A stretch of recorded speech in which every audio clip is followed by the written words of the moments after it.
Welcome to our sleep video series, your easiest path to drifting off naturally. These videos are designed to gently guide your mind toward rest. They work in a few simple ways. First, we give your mind something lightly engaging to focus on, not too exciting, not too dull.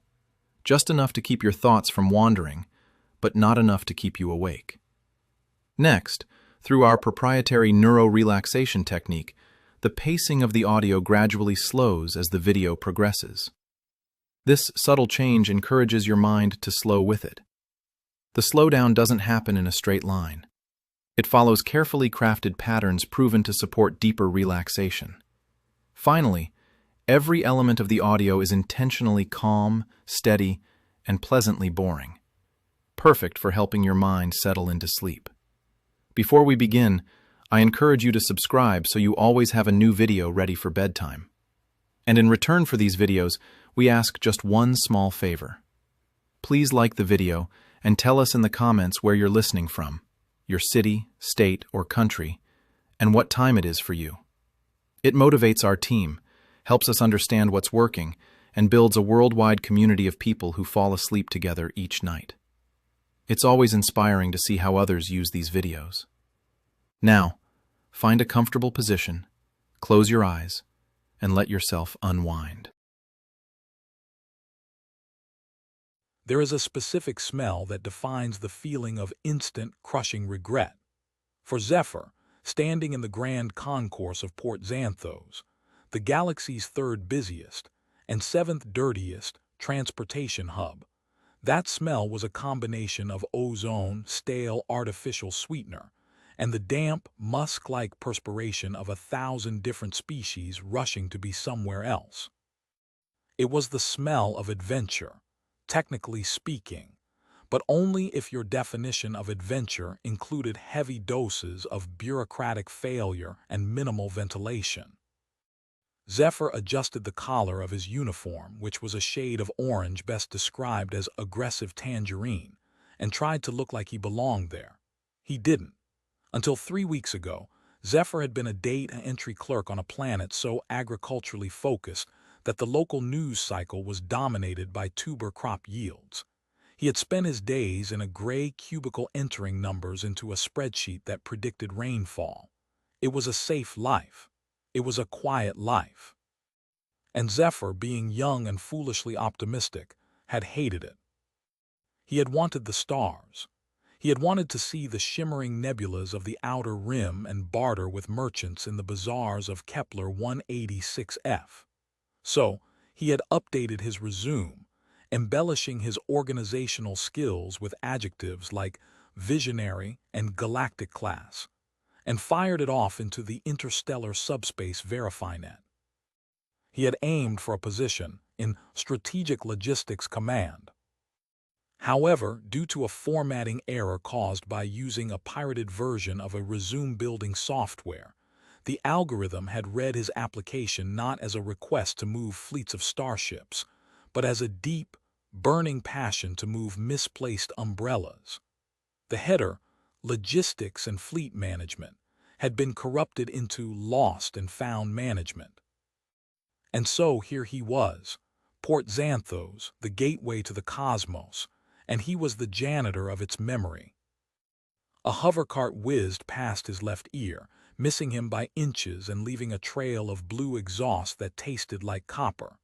The driver, a gelatinous blob inside a containment suit, made a rude gesture with a pseudopod.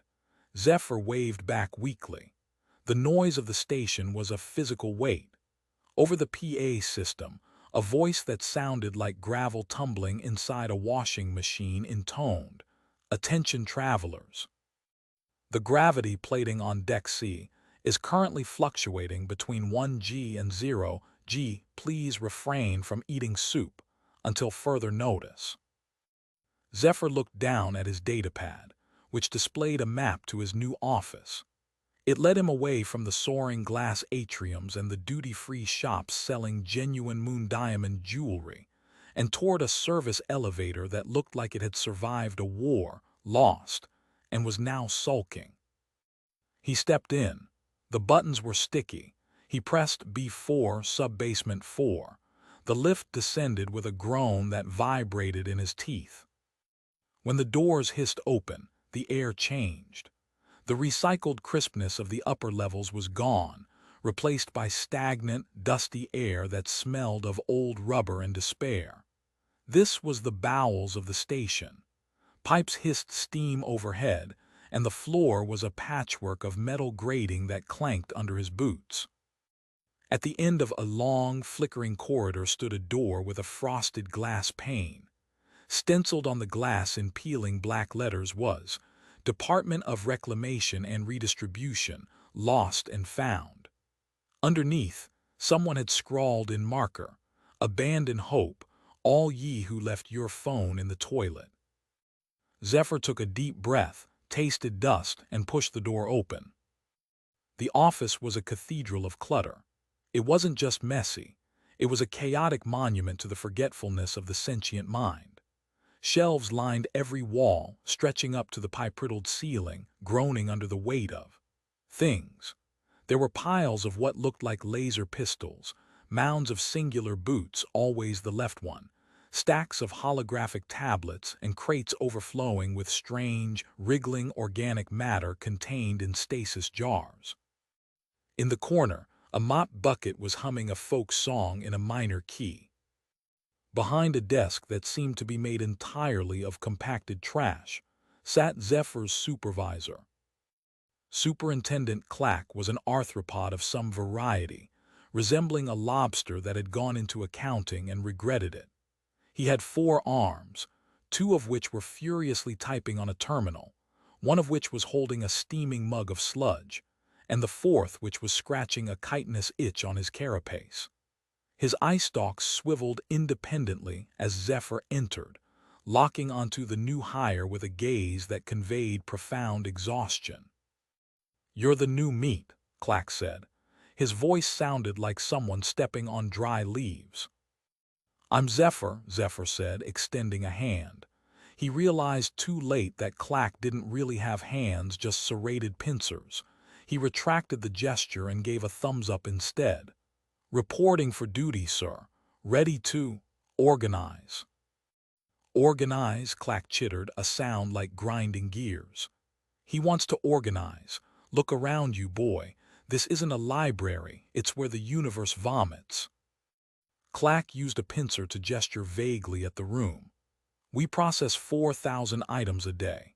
If it's not claimed in 48 standard hours, it gets incinerated, auctioned, or eaten by the rat things in the ventilation shafts. Your job is intake, cataloging, and dealing with the public. Mostly dealing with the public. They are loud, they are stupid, and they lie." "I have experience with databases," Zephyr offered, trying to salvage his dignity. "I was very efficient at crop projection." "Can you project the trajectory of an angry Krogon who left his grandmother's ashes in the food court?" Clack asked. "Eyes no." "Then your spreadsheet skills are useless. Listen close, Zephyr. Rule number 1, don't open anything that is vibrating unless you have a blast shield. Rule number 2, if a customer comes in claiming they lost a small planetoid, call security immediately. It's a code word for a narcotic. Rule number 3, never under any circumstances look the sentient dolls in the eyes. They steal your soul, or at least your PIN number."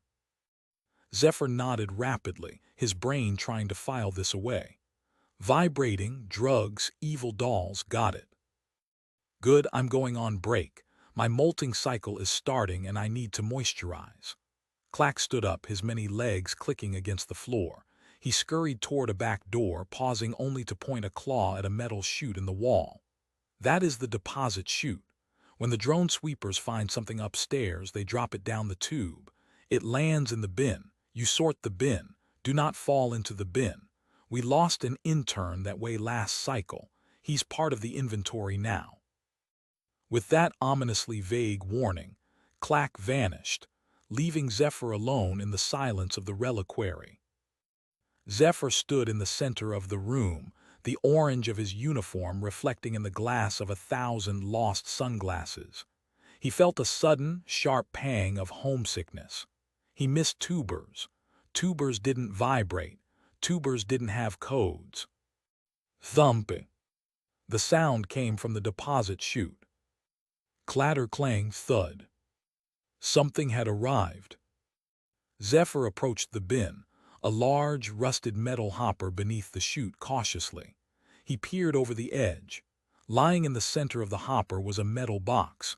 It was rectangular, embossed with retro-style rocket ships, and painted a cheerful, albeit chipped, cherry red. It looked like a lunchbox. A child's lunchbox from the mid-21st century, perhaps, or a replica. But there were two distinct problems with it. First, it was glowing. A soft, pulsating neon green light was leaking from the seams of the lid. Second, it was ticking.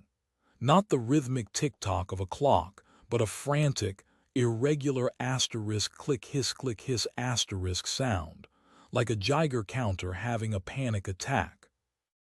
"Okay," Zephyr whispered to himself, rubbing his hands on his pants. "Rule number 1. Don't open vibrating things. It's not vibrating, it's ticking. That's a loophole." He looked around the desk for the intake scanner. He found a device that looked like a pricing gun and aimed it at the lunchbox. He pulled the trigger. The scanner beeped, whirred, and then the small screen flashed a red skull icon before powering down completely. "That's not ideal," Zephyr muttered. He reached for a pair of tongs hanging on the wall, heavy industrial ones, likely meant for handling hazardous waste or particularly spicy noodles. He wasn't sure. He clamped them onto the handle of the lunchbox. The moment metal touched metal, the ticking sped up. Click hiss, click hiss, click hiss. Zephyr froze. "Easy," he cooed, as if soothing a wild animal. "Nice radioactive lunchbox, just going to move you to the shelf. The nice, lead-lined shelf." He lifted it. It was surprisingly heavy, as if it contained a dense star rather than a sandwich. He waddled backward, tongs extended, sweat pricking at his hairline. The green glow was intensifying, casting eerie shadows that danced against the piles of lost luggage. He made it to the counter where Clack had left a pile of sorting tags. He needed to tag it. Protocol was protocol. He gently lowered the box onto the desk. It sizzled slightly against the trash-compacted surface. Zephyr grabbed a tag and a pen. Item description, he wrote lunchbox spicy. Condition, he wrote volatile. He reached out to loop the string of the tag around the handle. His hand brushed the metal latch. Snap! The latch flew open. Zephyr threw himself backward, scrambling over a pile of unidentified fur coats, expecting an explosion. He covered his head, waiting for the vaporization that would surely turn him into a permanent shadow on the wall. Silence. Except for the ticking, which had now slowed to a satisfied, purring hum. Zephyr peeked through his fingers. The lid had popped open just an inch. A beam of intense green light shot up toward the ceiling, and then a smell hit him. It didn't smell like nuclear fallout.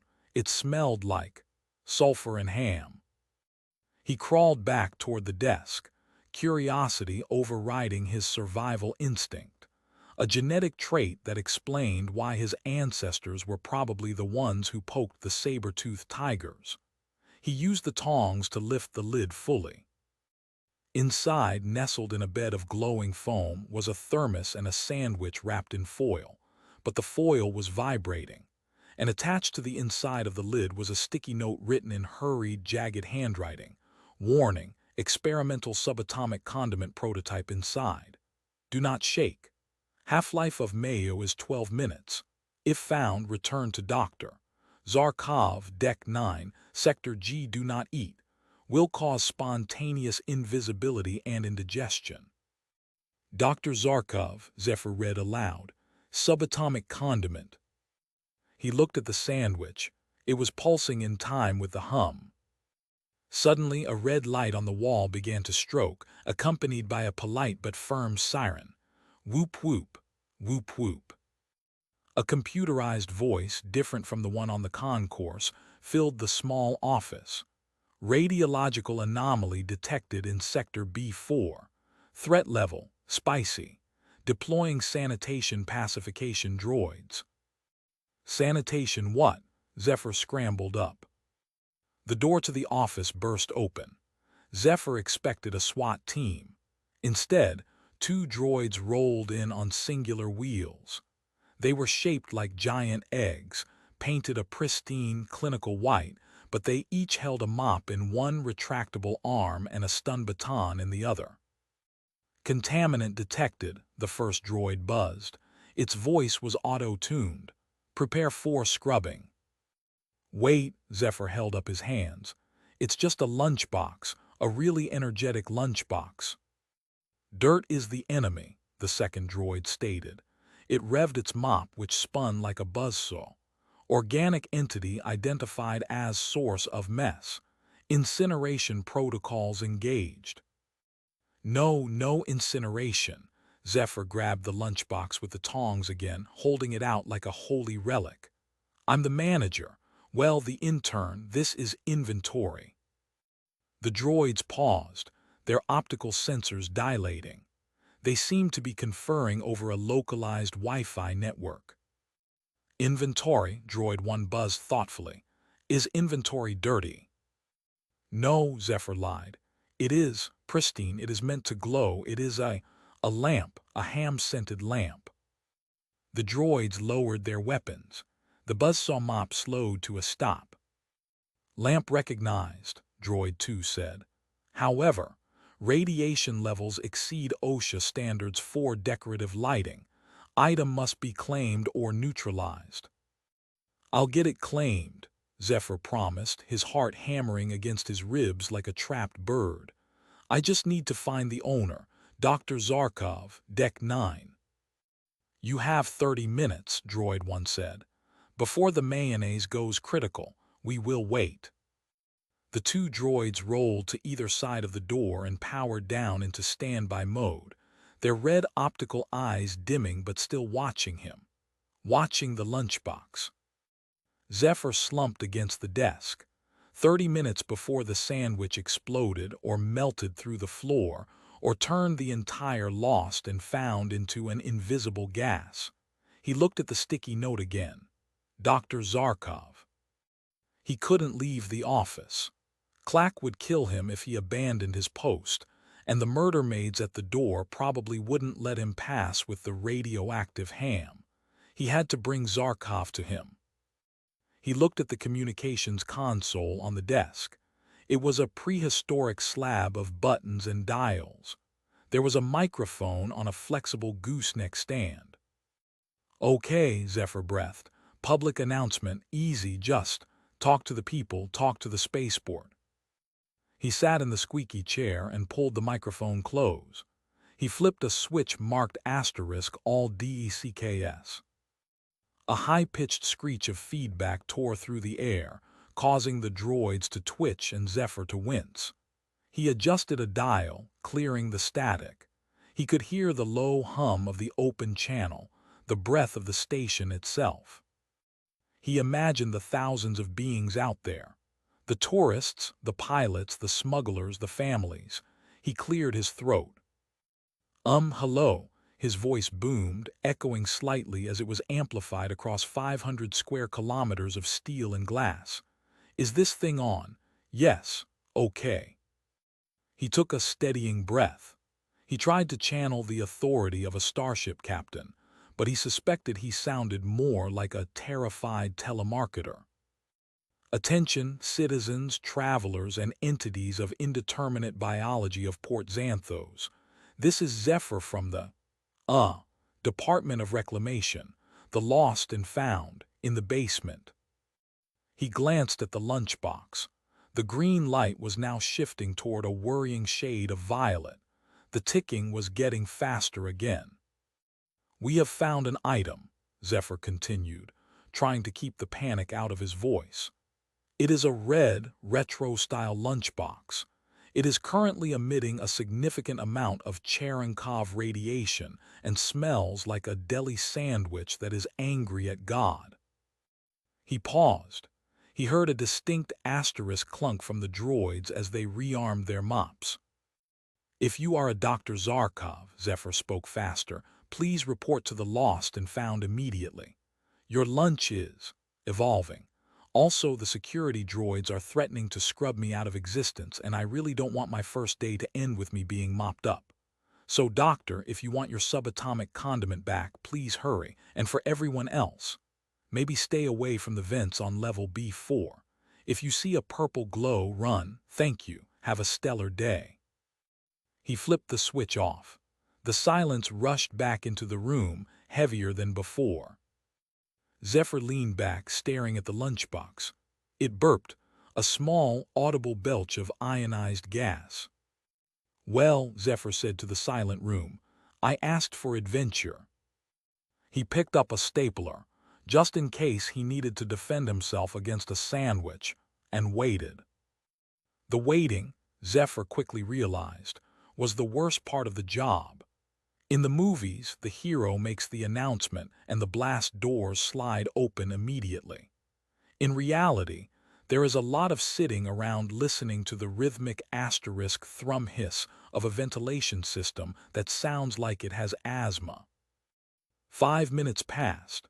The lunchbox was now vibrating hard enough to scoot itself across the desk.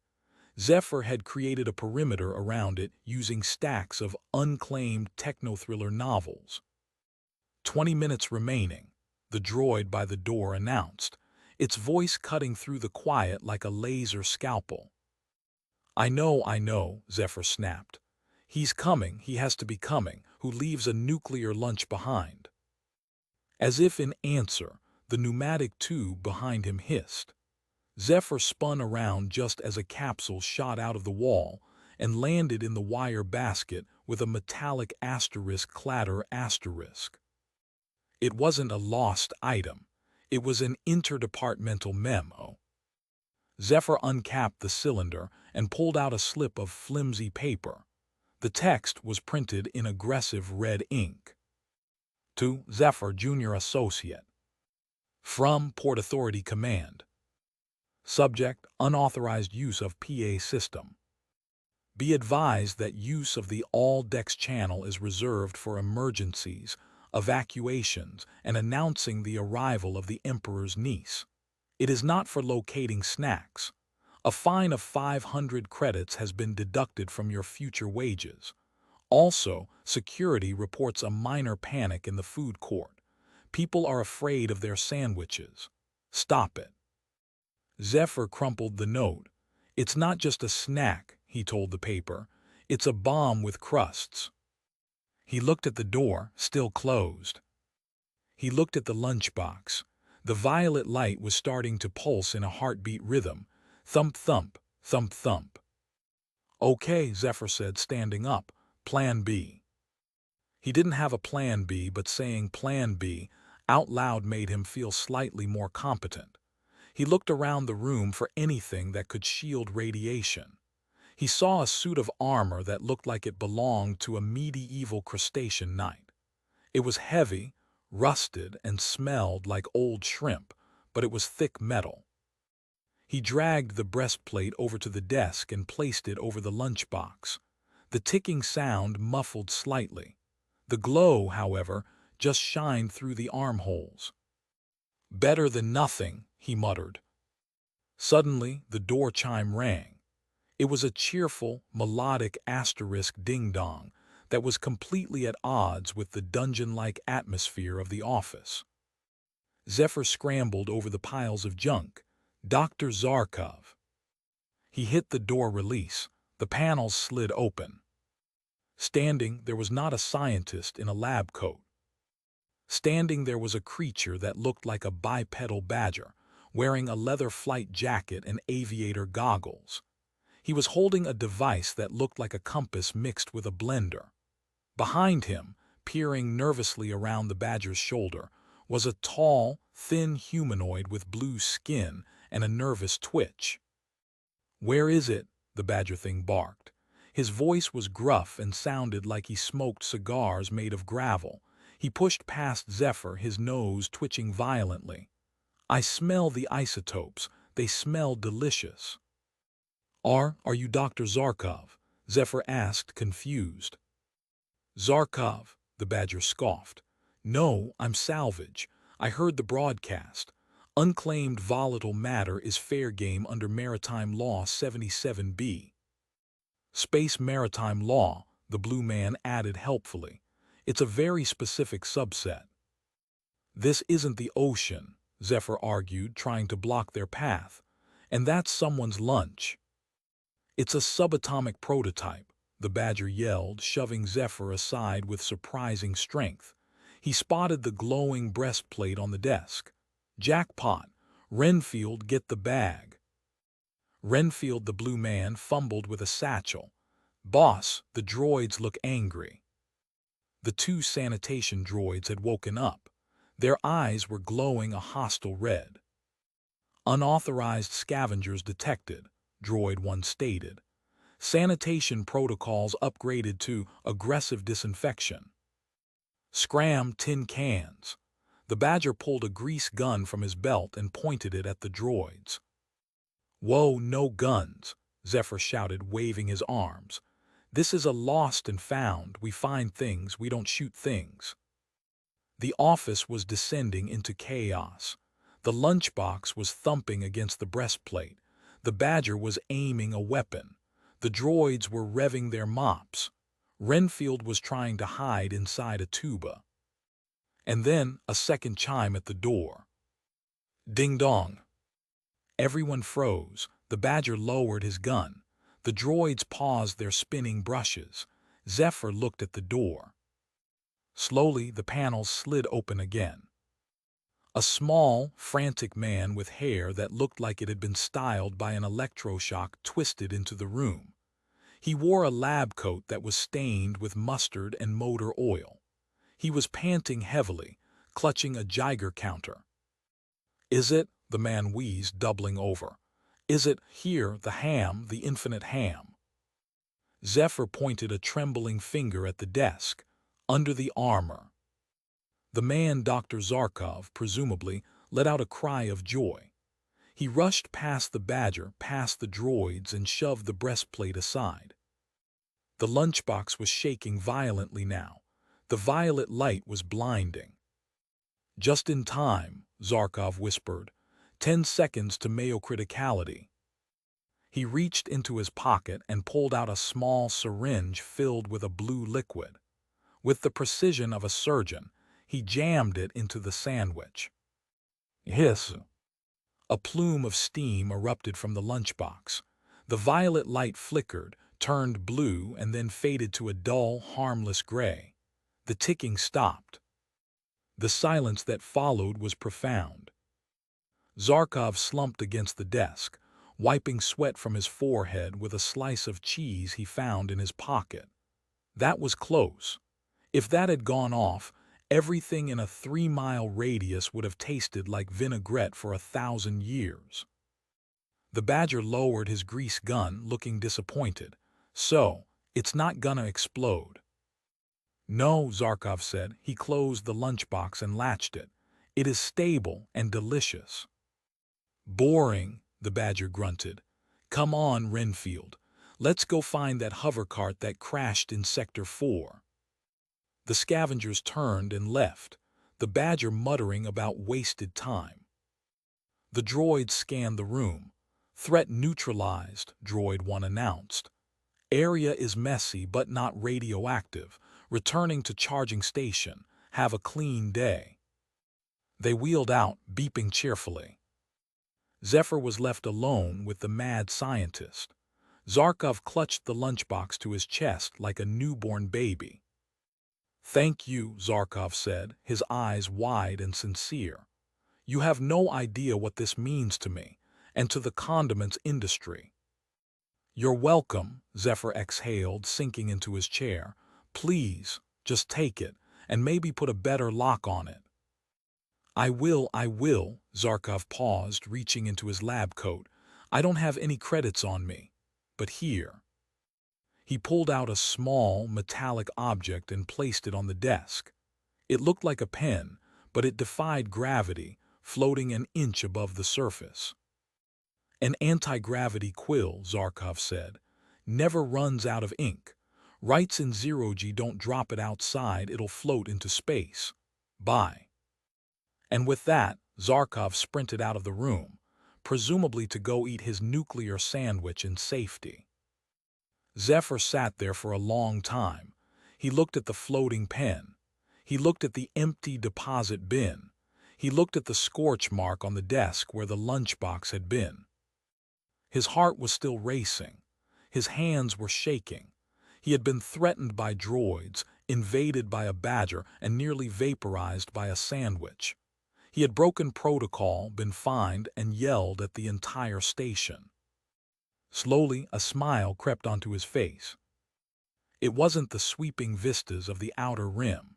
It wasn't a heroic battle against a space armada. It was a dirty basement smelling of old soup. But it wasn't boring. He picked up the anti-gravity pen. It felt cool to the touch.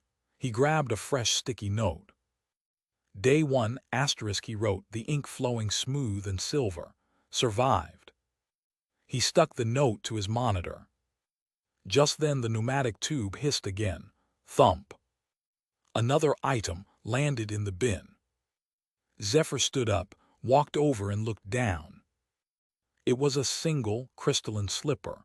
It was vibrating, and inside it, something with too many legs was making a chattering sound. Zephyr cracked his knuckles. All right, he said to the empty room. Let's see who you belong to. The echo of Zephyr's voice had barely faded from the Terminal C public address system before the stampede began. He had expected a delay. He had expected, perhaps, a cautious silence followed by the slow, terrifying tick of a Geiger counter.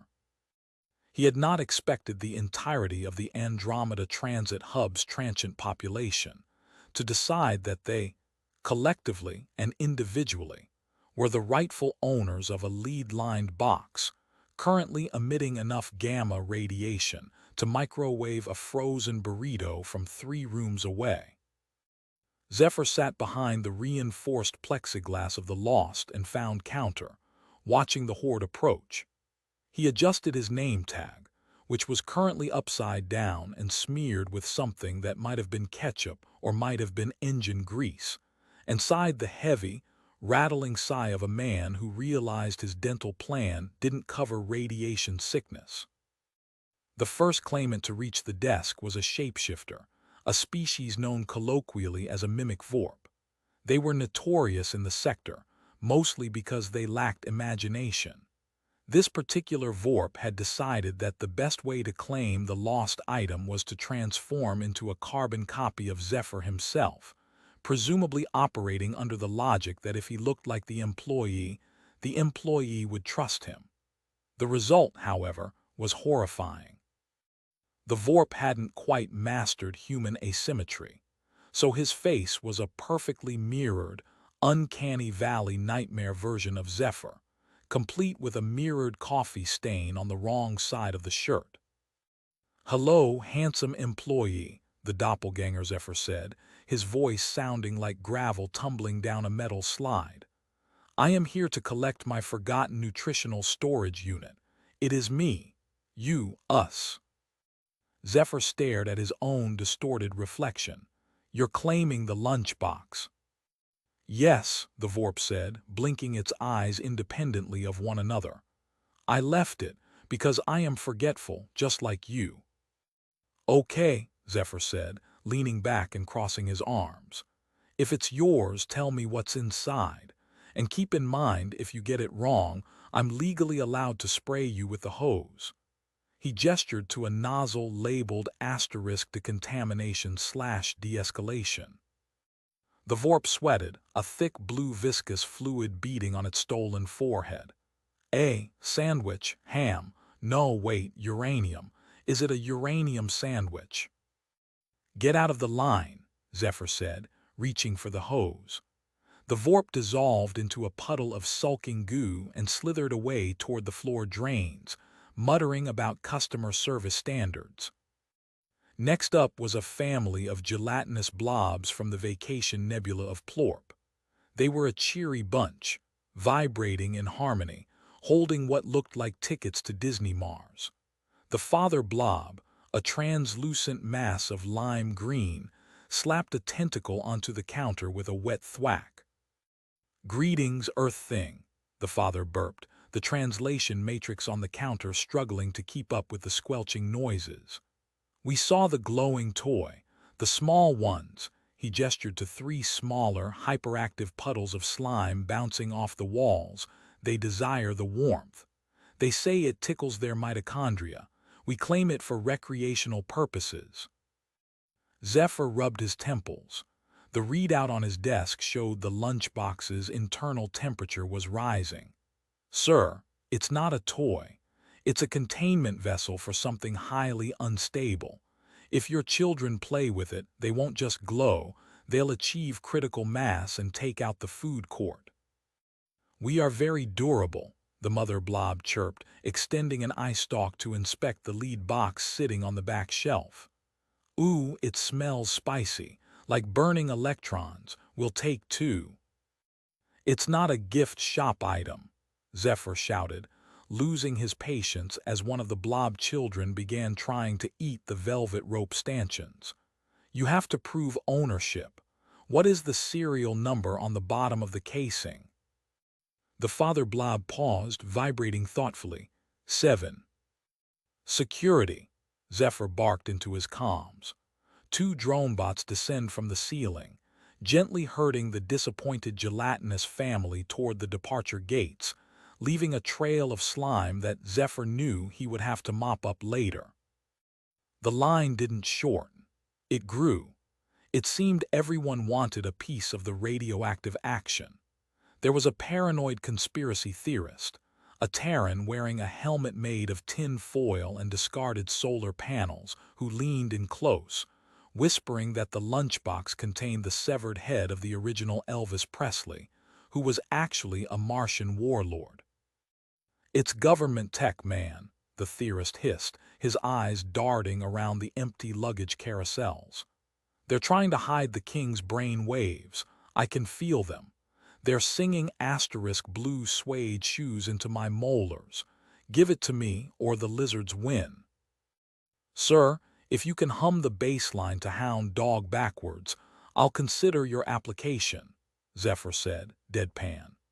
The theorist immediately began making guttural choking noises, which Zephyr used as a distraction to activate the floor panel that dropped the man into the harmless, but confusing, maze of the baggage handling system. By the 3rd hour, Zephyr was desperate. The lunchbox was now vibrating.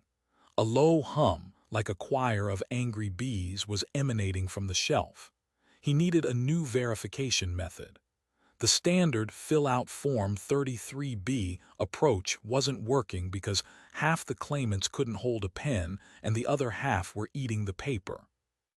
"All right, listen up," Zephyr yelled to the remaining queue, climbing onto his chair. "New rule: to claim the box, you must submit to a taste test." The crowd went silent. A 3-headed hydran smuggler exchanged worried glances with himself. "I will scan your taste buds," Zephyr lied, holding up a barcode scanner he used for inventory. "And if your biological resonance doesn't match the isotopic flavor profile of the lunch inside, you will be ejected into the parking lot, without a validation stamp." He didn't actually have a taste bud scanner. He just pointed the laser at people's mouths and made a decisive asterisk beep asterisk noise with his own mouth. It was surprisingly effective. The crowd thinned rapidly, leaving only the truly desperate and the truly confused.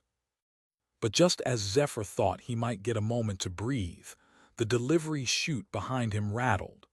It sounded like someone had dropped a bowling ball down a ventilation shaft. With a heavy asterisk thunk, a new item was deposited into the intake bin.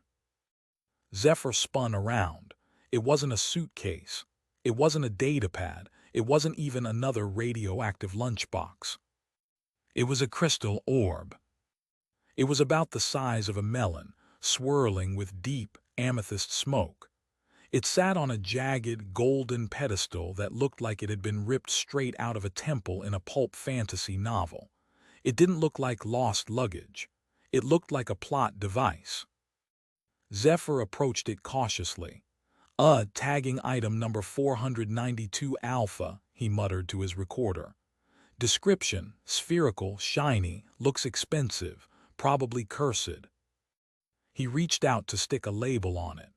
The moment his finger brushed the cool glass, the air in the office dropped 10 degrees. The fluorescent lights flickered and turned a sickly shade of purple. The coffee, a voice whispered. Zephyr jumped back, knocking over a stack of claim forms. The voice hadn't come from the orb. It had come from inside his own ear canal, bypassing his eardrums entirely. It sounded like a grandfather clock learning to speak English. "Who said that?" Zephyr demanded, grabbing a stapler as a weapon. "The coffee," the orb intoned again, the smoke inside it swirling into the shape of a sad face. "It shall fall. The stain shall be eternal." "What?" Zephyr looked at his mug, which was sitting safely on the far side of the desk. "My coffee is fine. Look, I don't have time for haunted glassware. I have a nuclear meltdown happening in a lunchbox 10 feet away." He turned his back on the orb to address the next person in line. A cybernetic bounty hunter who claimed the lunchbox was a thermal detonator he needed for work stuff. "Sir, please," Zephyr said, reaching for his clipboard. "I need you to verify the splash." Zephyr looked down. His elbow had, unbeknownst to his brain, clipped the edge of his mug. The lukewarm, viscous station coffee had cascaded off the desk and landed directly on the crotch of his uniform pants. The bounty hunter stared at Zephyr's wet trousers. "Is that part of the verification process?"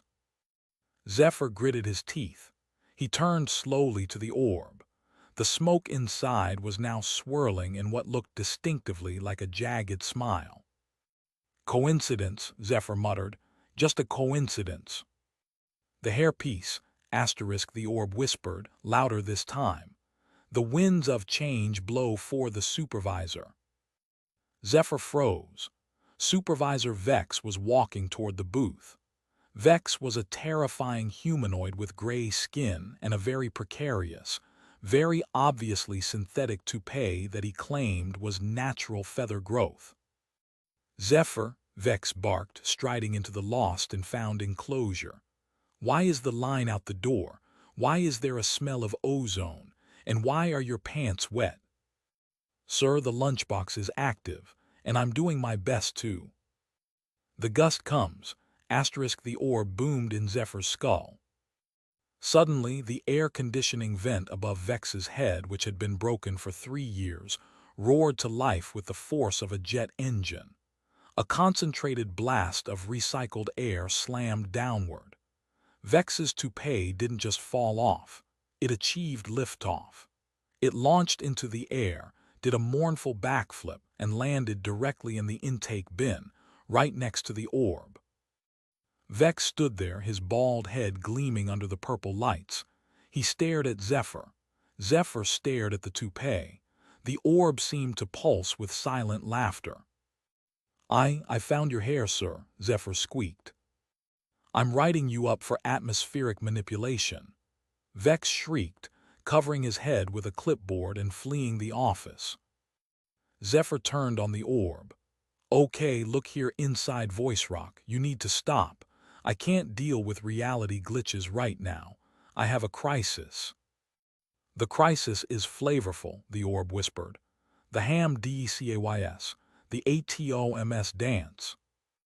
The radiation alarm on Zephyr's console went from a polite yellow strobe to a frantic red scream. The lunchbox on the shelf gave a violent lurch.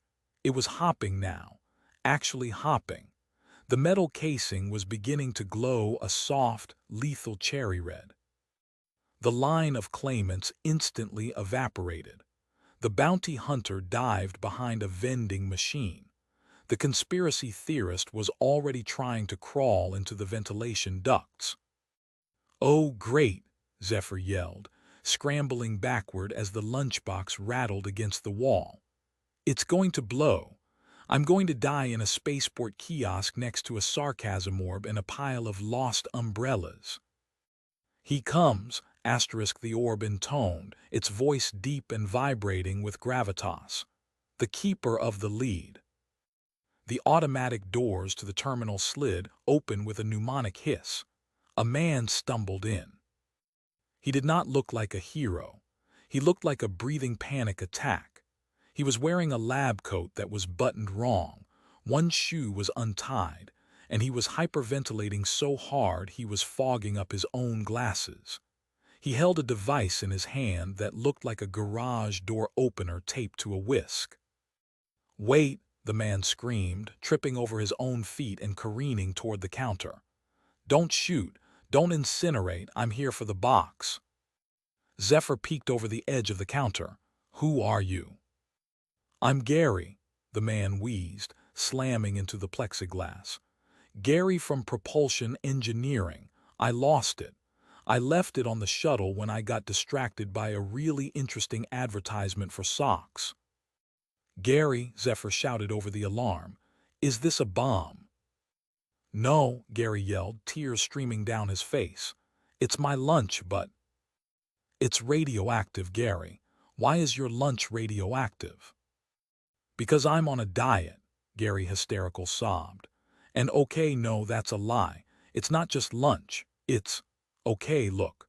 I built a ham and cheese sandwich, but I used the bread to insulate a prototype microfusion core I was smuggling to my brother-in-law for his toaster repair business.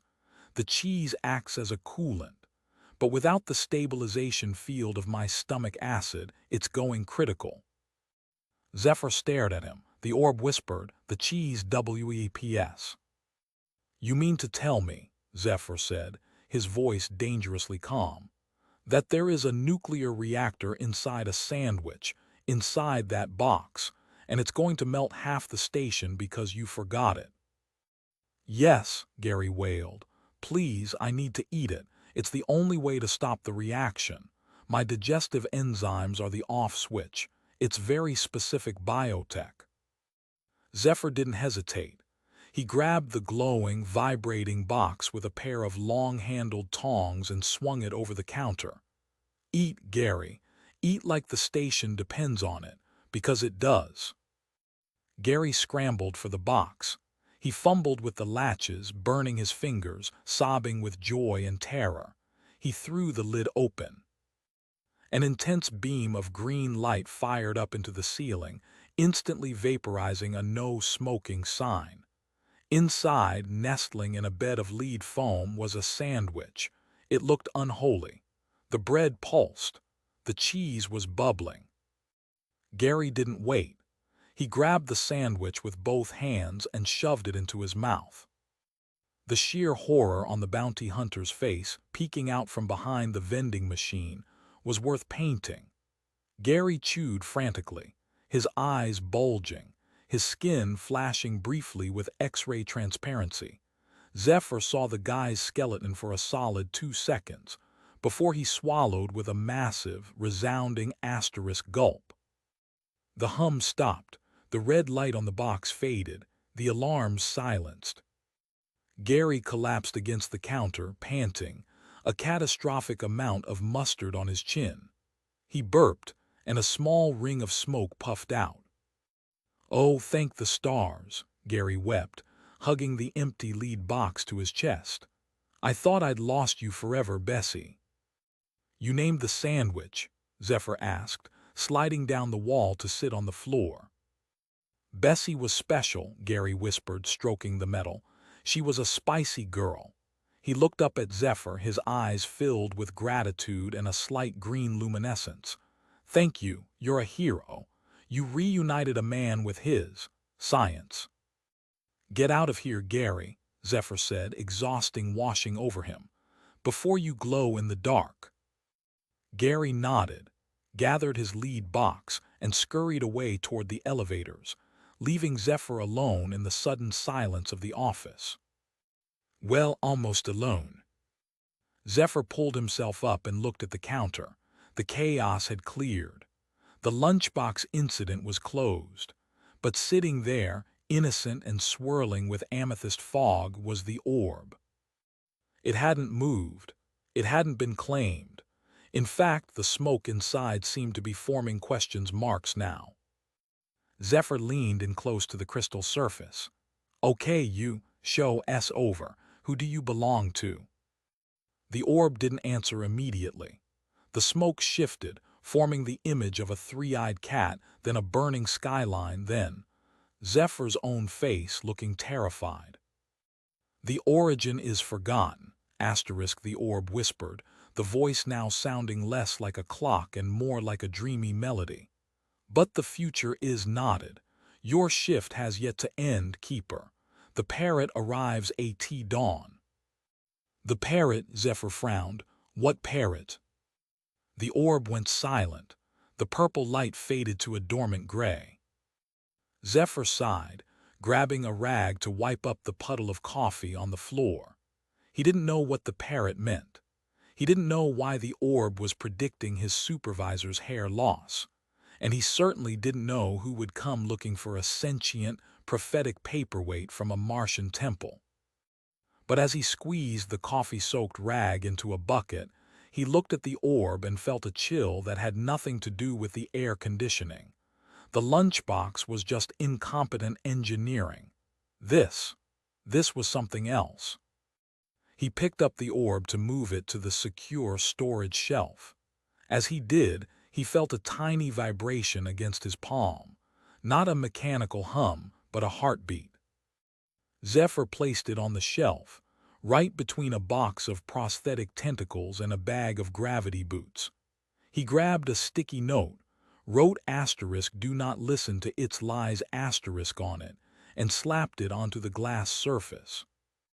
"Next," he called out to the empty room, dreading whatever was going to come through the door next. From the shelf behind him, the orb whispered one last thing, too quiet for the recorder, just loud enough for Zephyr. It was not a ham sandwich. The door slid shut with a pneumatic hiss that sounded suspiciously like a sigh of relief, sealing off the radioactive lunchbox and its tearfully grateful and slightly glowing owner. For a fleeting, beautiful moment, Zephyr stood alone in the center of the Terminal 4 lost and found, vibrating with the residual adrenaline of a job well done.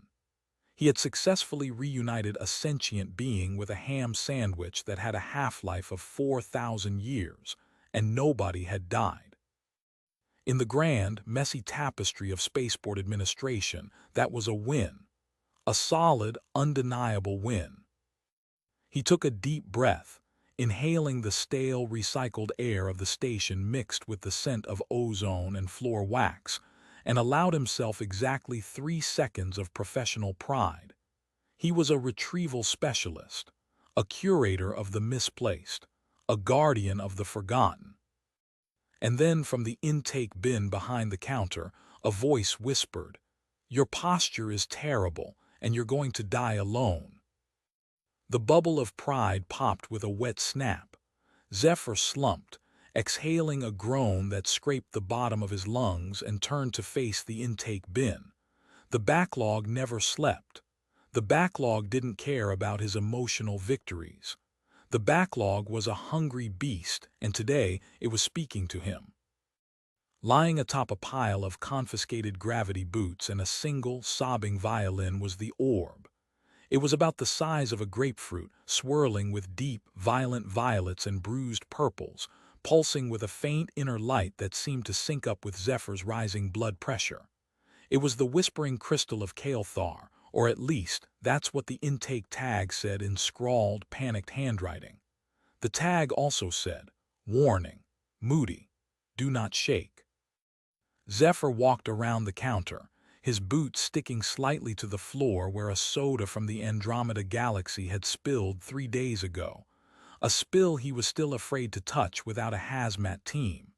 He picked up the orb. It was cold, shockingly so, like holding a snowball made of spite. "Put me down," the orb whispered directly into his auditory cortex. The sound didn't move through the air, it just manifested in his brain, slippery and invasive. "You have clammy hands, it's disgusting." "I'm logging you and then I'm putting you in a locker," Zephyr said aloud, grabbing his scanner. "So if you know what's good for you, you'll give me a serial number." "I foresee.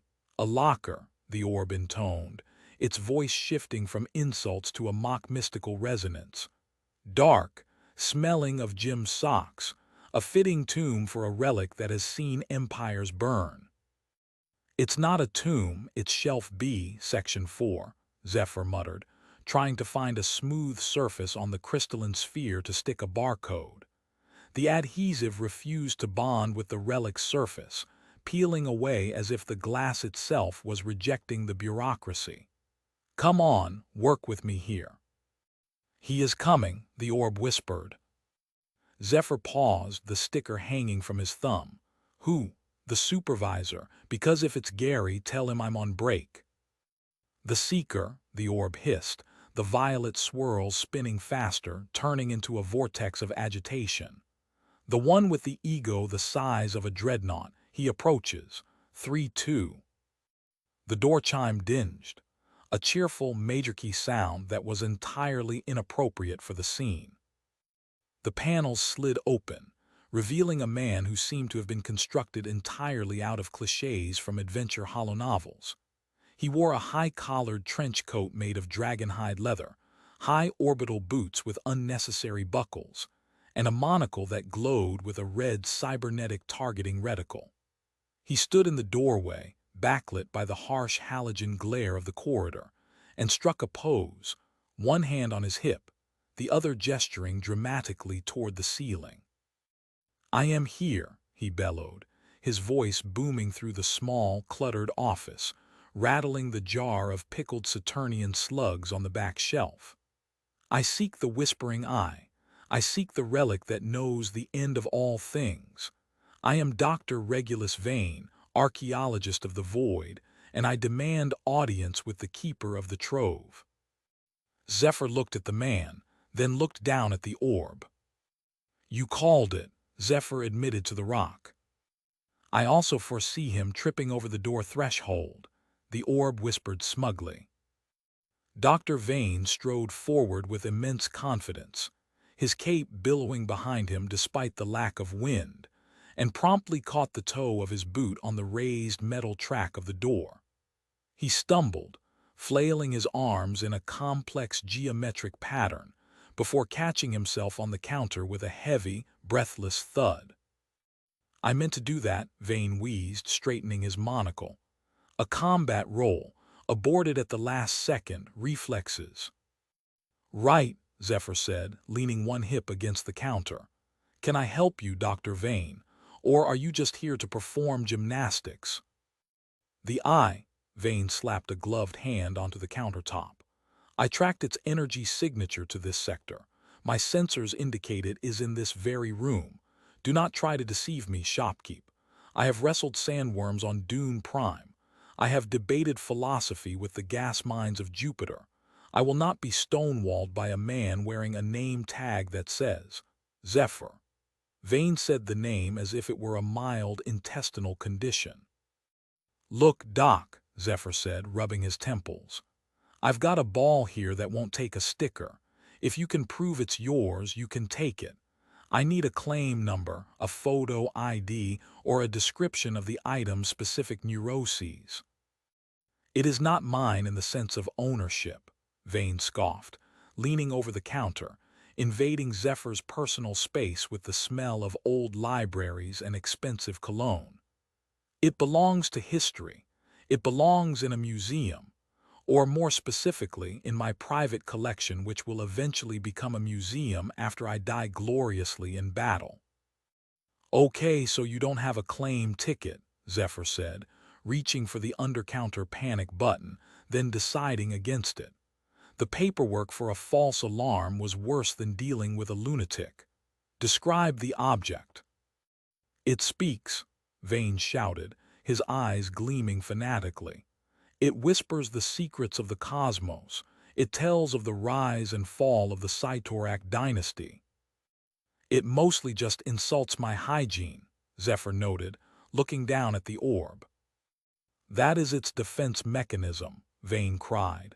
It pierces the soul to find your insecurities. It is testing you. Now hand it over. I can't just give it to you, Zephyr said, picking up the orb. The moment Vane saw it, he gasped, a sound like a deflating tire. The eye, Vane whispered, reaching out with trembling fingers. Touch me and I will vaporize your eyebrows, the orb said pleasantly. Vane recoiled, looking delighted. Hostility, excellent, it is active. He's a fraud, the orb narrated to Zephyr. He didn't wrestle a sandworm. He tripped over a garden hose on a resort moon. Ask him about the incident with the poodle. I need to verify ownership, Zephyr insisted, pulling the orb back. This is a lost and found, not a loot drop. If you want this, you need to fill out Form 27B in triplicate. Bureaucracy, Vane roared, throwing his head back. The enemy of adventure. Very well. If I cannot claim it with paper, I shall claim it by right of knowledge. Activate the relic's history protocols. I shall prove I am its master. Before Zephyr could stop him, Vane lunged across the counter and tapped a specific sequence of rhythmic pulses onto the glass surface of the orb. The reaction was instantaneous. The violet light inside the sphere didn't just glow, it exploded outward. The office lights flickered and died, replaced by a holographic projection that expanded from the orb, filling the cramped room with a high-definition, three-dimensional rendering of an ancient alien battlefield. Suddenly, Zephyr wasn't standing behind a counter. He was crouching in a trench on a red dust planet, while laser blasts sizzled through the air next to his ear. Ghostly warriors, 10 feet tall and clad in obsidian armor, charged through the filing cabinets, swinging energy axes that passed harmlessly through the furniture but looked terrifyingly real. Behold! Vane screamed over the noise of the phantom battle. He was standing on top of the customer service counter now, brandishing a ballpoint pen like a sword. The Siege of Kale Thar. I learned the activation codes from a dying shaman. Turn it off, Zephyr yelled, ducking as a holographic tank rolled through the intake bin, crushing a box of unclaimed sunglasses, spectrally at least. The sound was deafening, a cacophony of alien war cries and explosions. This is a workspace. OSHA is going to have a field day. Never, Vane laughed maniacally, thrusting his pen at a passing ghost. This is history coming alive. Look at the tactical formation, the flanking maneuver. Zephyr scrambled under his desk, clutching the orb, which was now vibrating so hard it made his teeth chatter. How do I stop this? He shouted at the rock.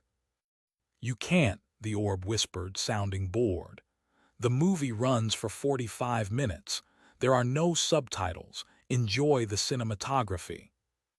45 minutes, Zephyr groaned. He peeked over the edge of the desk. Vane was now reenacting a duel with a holographic general, narrating his own movements. Parry, dodge, riposte. Take that, you scoundrel. I hate this job, Zephyr muttered, pressing his forehead against the cool metal of the desk leg. I could have been a hydroponic farmer. Plants don't give you history lessons. Plants don't judge your shirt.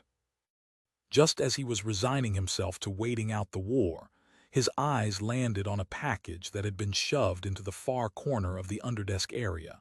It was a metallic vac-seal bag, shimmering with an iridescent sheen. It must have fallen off the sorting belt during the morning rush. The label was written in a font that looked like neon bubbly letters. Galactic Fashion Week, a prototype sample. Do not open outside of zero-G environment.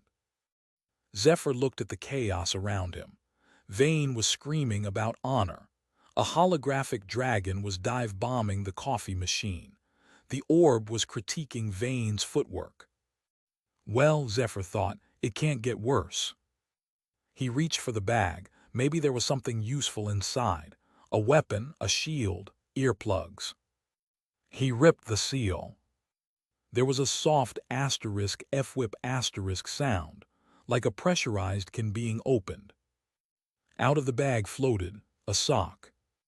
It was a fuzzy, knee-high sock, patterned with a chaotic argyle of neon pink and electric blue. It hovered in the air, drifting on the ventilation currents. It looked innocent. It looked soft. Socks, Zephyr said, disappointed. Great, maybe I can stuff them in Vane's mouth. He reached out to grab it. As his fingers brushed the fabric, there was a sudden, distinct pop. The sock split. Like a cell undergoing mitosis, the fabric bubbled and divided. Where there had been one sock, there were now two. Zephyr blinked, huh. He poked one of the new socks. Pop, 4 socks. He poked another. Pop, 8 socks. Oh, Zephyr whispered. The socks didn't just float, they seemed to possess a rudimentary herd-like intelligence. They drifted apart, sensing the open space of the office. They brushed against the underside of the desk. Pop, pop, pop. Within 10 seconds, there were 30 socks under the desk with Zephyr. They were incredibly soft, made of some kind of hyperknit merino wool designed for comfort in the vacuum of space. But here, in a pressurized environment, the replication matrix was glitching. Oxygen, Zephyr realized, staring at the warning label he had ignored. They replicate in atmosphere to ensure the wearer never runs out of warm layers. A wave of neon wool crested over the edge of the desk. What is this? Vane shouted, pausing his duel with the ghost general as a pink and blue sock drifted onto his monocle. He swatted it away. Pop! It became 2 socks which immediately clung to his dragonhide coat. Don't touch them, Zephyr yelled, crawling out from under the desk, kicking a pile of laundry that hadn't existed a minute ago. They multiply on contact. Sorcery, Vane declared, slashing at a cluster of socks with his pen. Bad move. The physical impact triggered a chain reaction. The cluster exploded into a cloud of fuzz. Pop, pop, pop, pop, pop. The sound was like a packet of firecrackers going off in a pillow factory. In seconds, the air was filled with them. They were everywhere, covering the shelves, clogging the intake bin, drifting like fuzzy spores through the holographic battlefield. The ghosts were now charging through a blizzard of argyle. Make it stop, Vane shrieked, spinning in circles as the socks began to envelope him. He looked like he was being attacked by a sadistic knitting circle. I'm trying. Zephyr grabbed the handle of the broom, then realized that sweeping them would only create more friction, which meant more socks. He dropped the broom. The door to the back maintenance corridor hissed open, and Unit 734 rolled in. The robot janitor, a battered cylinder of rusted chrome and cynicism, paused in the doorway. Its optical sensors zoomed in on the battlefield, then on Vane, then on the sea of neon wool rising to knee height. I see you've redecorated, the robot droned, its voice synthesizers set to a permanent setting of weary indifference. Bolts, Zephyr scramble-weighted through the socks. Get the vacuum. No, wait, the incinerator. No, that smells bad. Just help. My protocols cover liquid spills, solid waste, and biological hazards, Bolt stated, rolling forward, his treads crunching over the soft landscape. They do not cover self-replicating haberdashery. Also, you are depressing the resale value of this facility. Give me a solution. "You bucket of bolts!" Zephyr shouted, batting a sock away from his face only to have it multiply into a scarf that wrapped around his neck. "Suggestion, open the airlock," Bolt said. "The vacuum of space will stop the replication. Side effect, fatal decompression for all organic life forms. Shall I proceed?" "No," Zephyr and Vane screamed in unison. "Pity," Bolt's word. "It would have been very tidy." Zephyr looked around wildly. The socks were waist-deep now. The orb was still on the desk, projecting the war, but the hologram was getting distorted by the wool. The orb's voice cut through the noise. "I foresee itchiness," it whispered. "So much itchiness." "You," Zephyr pointed at the orb. "You know the future. Tell me where the source sock is. If I bag the alpha sock, maybe the rest vanish." "That is not how fabric physics works," the orb replied. "But it is amusing that you think so." "Predict their movement," Zephyr pleaded. "Tell me where they're going to pop next so I can. I don't know, catch them in a net." "Very well," the orb sighed. "Sector 4 left flank 3 seconds." Zephyr dove to the left, holding open a plastic bin. A sock popped into existence right above it. He caught it, but the force of landing in the bin caused it to hit the bottom. Pop. 2 socks. Then 4. The bin overflowed instantly. "You did not specify you wanted to stop the multiplication," the orb noted dryly. "You merely asked where it would happen. Semantic precision is key, Zephyr." "I'm going to shatter you," Zephyr threatened, wading toward the desk. "Gentlemen," Vane cried out. He was currently standing on top of the filing cabinet, the highest point in the room. He was draped in so many socks he looked like a parade float gone wrong. "I believe I have a solution. We must burn them. Use your laser pistol." "I don't have a laser pistol. I run a lost and found," Zephyr yelled back. "The most dangerous thing I have is a stapler and a bad attitude." The room was filling up fast. The socks were now pressing against the glass of the front window. Outside, travelers were stopping to stare, pressing their faces against the glass, pointing at the man drowning in laundry and the archaeologist fighting ghosts atop a filing cabinet. "Incoming customer," the orb announced casually.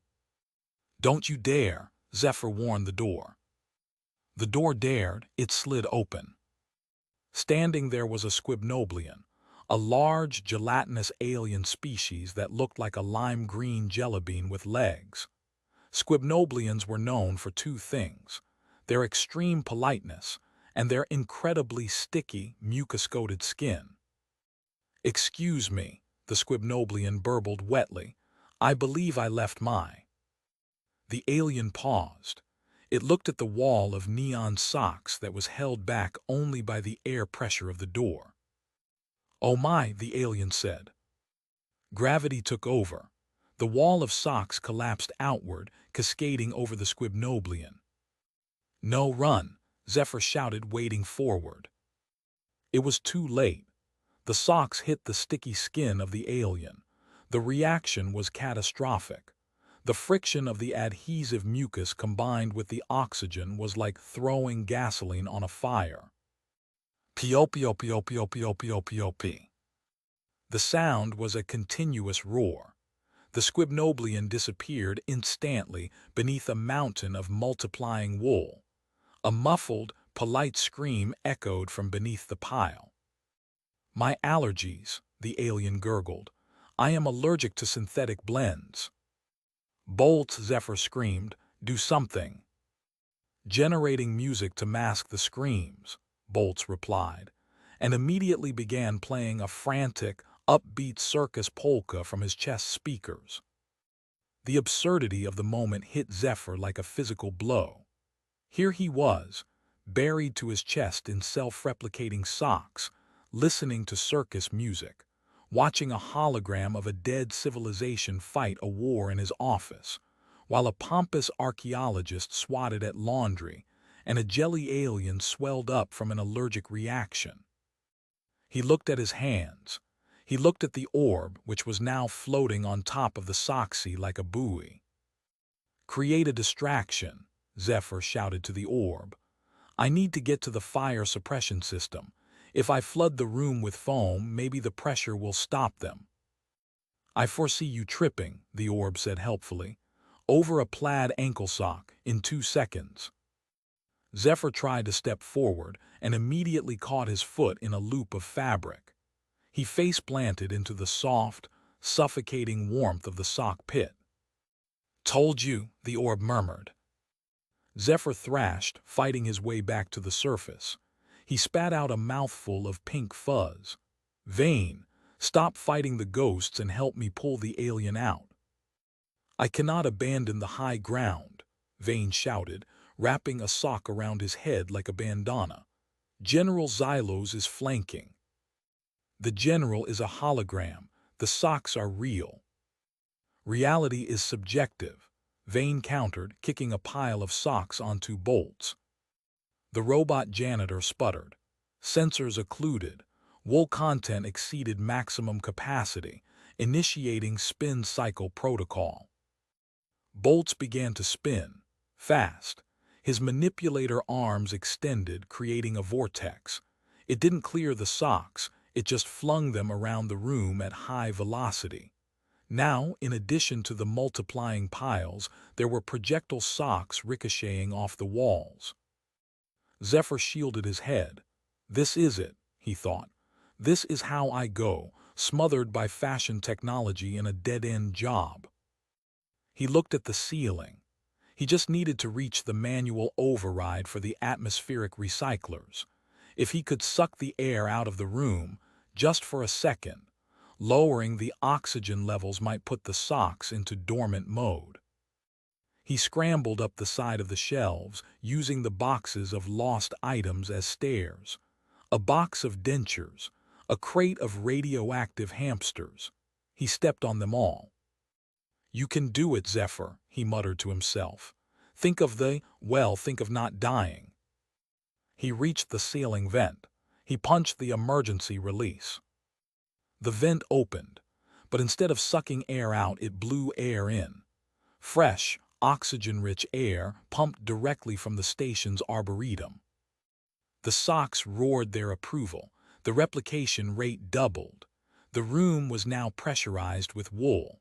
The glass front of the office groaned under the weight. "You have doomed us all," Vane observed calmly from his filing cabinet. "But what a glorious way to go, death by abundance."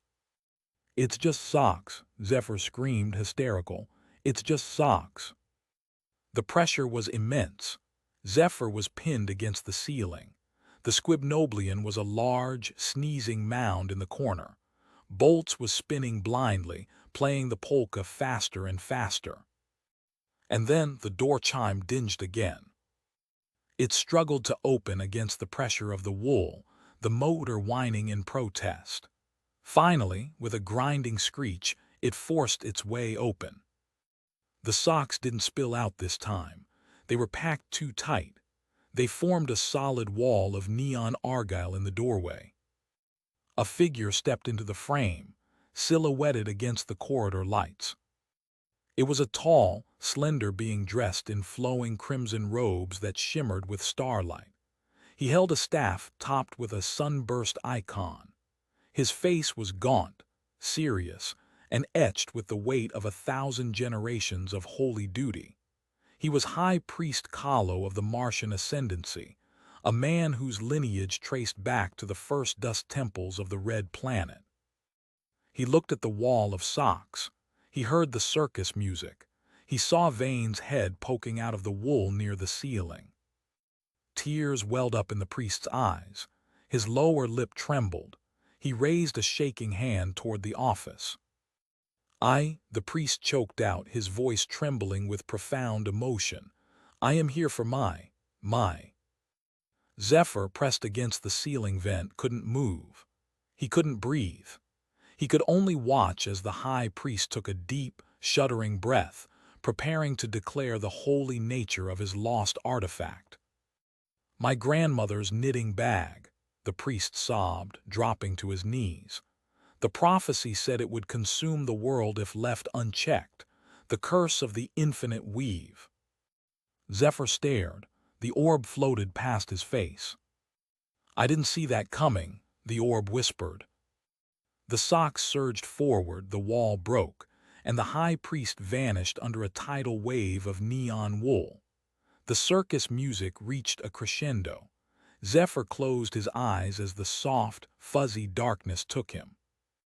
The avalanche of socks had barely settled, creating a static-charged, ankle-high snowdrift of argyle and cotton across the linoleum floor of the lost and found, when the bell above the door chimed with aggressive, cheerful persistence. Zephyr wiped a stray tube sock off his shoulder, looking like a man who had just survived an explosion in a haberdashery. He barely had time to kick a path through the laundry fallout before the door slid open, revealing the imposing, purple-robed figure of High Exarch Plyn. Plyn didn't walk. He glided, his feet hidden beneath layers of ceremonial velvet that somehow managed to repel the grime of the spaceport terminal. He was an intimidator, a man whose species had evolved past the need for blinking, which made his staring contest with Zephyr immediately uncomfortable. "I have received the notification," Plyn boomed, his voice resonating in Zephyr's chest cavity. "You have recovered the orb of the ancestral lineage, the eye of the void, the sphere that sees all." Zephyr looked at the counter. There, nestled between a flickering datapad and a half-eaten protein bar, sat the crystal orb. It had been dropped off 3 days ago by a drunk junk hauler who thought it was a fancy bowling ball. Currently, it was serving as a paperweight for Zephyr's overdue timesheets. "Right, the eye. The void thingy," Zephyr said, wading through the sea of socks to get behind the counter. He tried to look professional, which was difficult when you were standing knee-deep in what looked like the aftermath of a dryer malfunction. "Here it is. Verification code matches. Just need a thumbprint or a claw print or whatever appendage you prefer to sign with." Plyn ignored the datapad Zephyr shoved toward him. The Exarch's unblinking eyes went wide, shimmering with moisture. He reached out with trembling, 6-fingered hands. The atmosphere in the cramped office shifted instantly from chaotic to sacred. Even the fluorescent lights seemed to dim out of respect, though that was probably just the power grid fluctuation caused by the coffee machine turning on. "For 600 rotation cycles," Plyn whispered, his voice thick with emotion, "my family believed this lost, the repository of our history. My grandmother, the great matriarch, held this as she steered our colony ships through the nebula of despair. It contains the wisdom of the ancients, the dignity of my house." Zephyr felt a pang of actual sympathy. This was the part of the job that didn't completely suck. The reunions. The moments when a piece of junk became a treasure. He stayed quiet, letting the alien have his moment. Plyn lifted the heavy crystal sphere, bringing it eye level. The orb began to pulse with a deep, rhythmic thrumming, a violet light swirling within its depths like a trapped storm. "Speak to me, ancestors," Plyn intoned, tears leaking from his wide eyes. "Show me the glory of my bloodline." It was a beautiful moment, truly, until the socks ruined it. The socks, which Zephyr had failed to realize, were technically a semi-sentient fungal colony imitating footwear, were drawn to energy sources. And the orb of the ancestral lineage was basically a battery the size of a melon. While Plyn was weeping, a particularly fuzzy, bright orange knee-high sock had been slowly inching its way up the leg of the counter. Just as Plyn closed his eyes to receive the psychic download of his heritage, the sock launched itself. It slapped onto the surface of the crystal orb with a wet asterisk thwack asterisk, instantly creating a static feedback loop. The violet light inside the orb turned a sickly, strobe-like green. The deep, thrumming chant of the ancestors cut out, replaced by the sound of a resampled record scratch. Plin's eyes snapped open. What is? Suddenly, the orb began to project a hologram. It was meant to project historical victories and star maps. Instead, due to the shock-induced short circuit scrambling the memory banks, it accessed the deleted files, the hidden folder, the stuff Plin's grandmother had recorded over but never fully erased. A 10-foot-tall hologram of a much younger, gangly Plin materialized in the center of the lost and found office.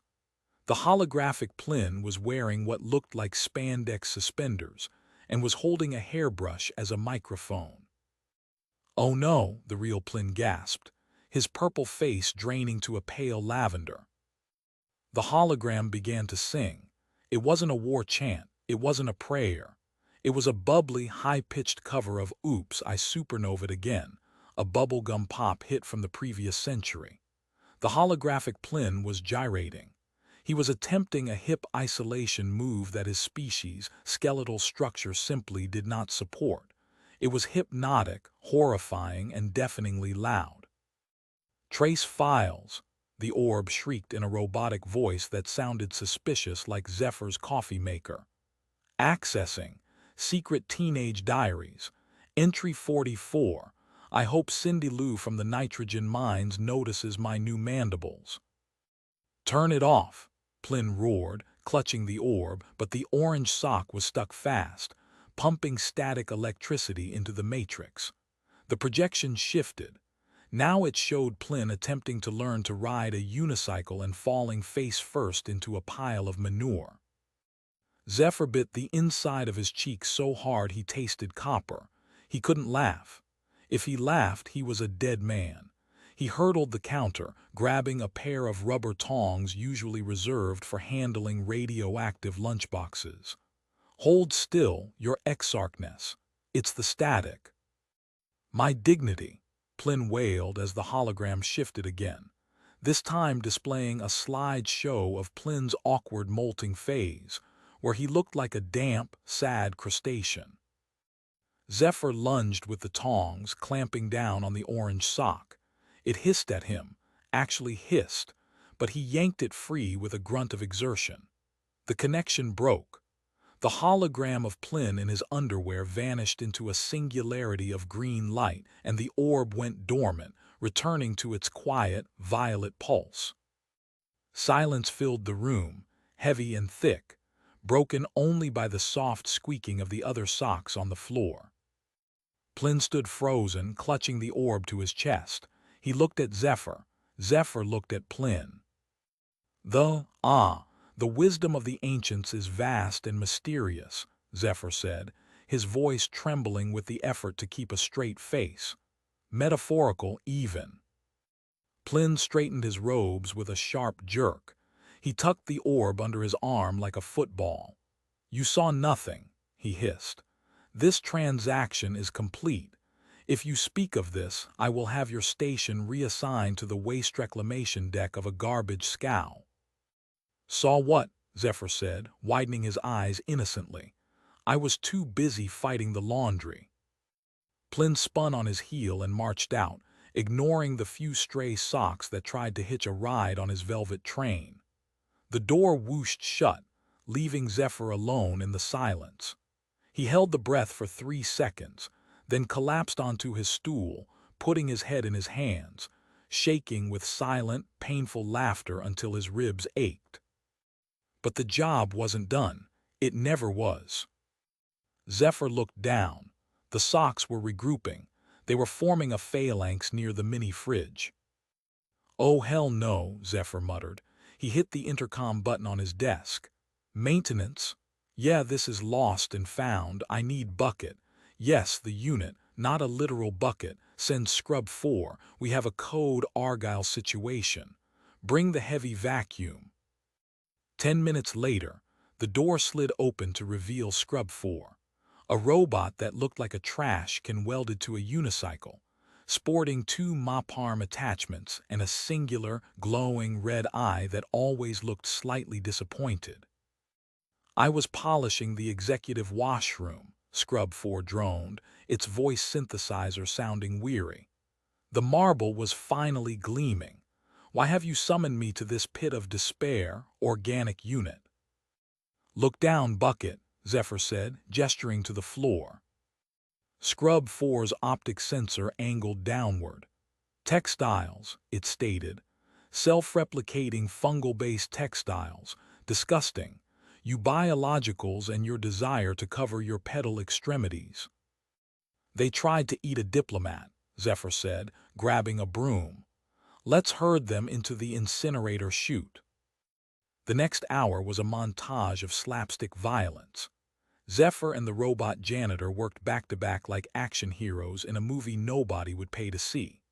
Zephyr used the broom to sweep the hissing socks into piles, while Scrub 4 revved its internal suction turbine to jet engine decibels. At one point, a particularly aggressive woolen number latched onto Scrub 4's wheel, causing the robot to spin in dizzying circles while shouting, "Unhand me, fiend! I am made of chrome and justice." By the time the last sock was sucked into the containment unit, Zephyr was sweating and covered in lint. He leaned against the counter, drinking a lukewarm soda. "We make a good team, bucket," Zephyr panted. "Do not mistake proximity for camaraderie," Scrub 4 beeped, though it gently patted Zephyr's shoulder with a mop hand. "I am filing a grievance with the union. Hazardous working conditions. Too much lint." "Get out of here," Zephyr laughed, tossing a cleaning rag at the bot. As Scrub 4 rolled out, muttering about the futility of existence, Zephyr turned back to the sorting bin. The box of unchecked items loomed. The backlog was getting ridiculous. People lost the strangest things in space travel.